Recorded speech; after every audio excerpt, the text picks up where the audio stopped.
ہم نام لیتے ہیں فلسطین کا، ہم نام لیتے ہیں غزہ کی مدد کا، لیکن نقل کرتے ہیں اسرائیل کی۔ آج اسرائیل مسلمانوں کے معصوم بچوں کو مٹی میں زندہ دفن کر رہا ہے، اور آج بھی ہم اسرائیل کو پروموٹ کر رہے ہیں۔ ہمارے گھروں کے اندر کتنی پروڈکٹس ایسی ہیں جو اسرائیل کی طرف سے آ رہی ہیں، ہم خوشی سے ان پروڈکٹ کو استعمال کرتے ہیں۔ ہماری پتنی غیرت کہاں دفن ہو گئی قبلہ، کہ ایک طرف میرے مسلمان کا معصوم بچہ زندہ جیتے جی مٹی میں دفن ہوا پڑا ہے، اور اسے دفن کرنے والا کتا اسرائیل ہے، اور ہم اسرائیل کو پروموٹ کر رہے ہیں۔ کیا ہماری غیرت مر گئی؟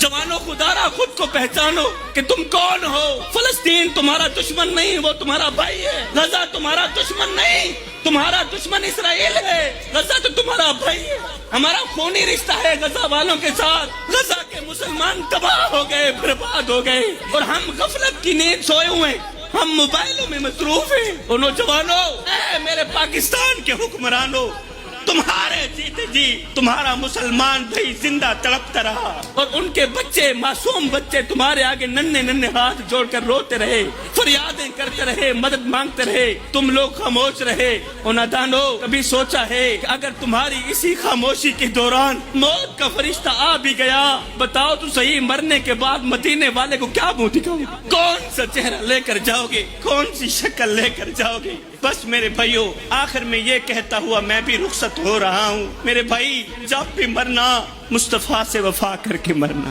غزہ والوں کے ساتھ بھی وفا کر کے مرنا۔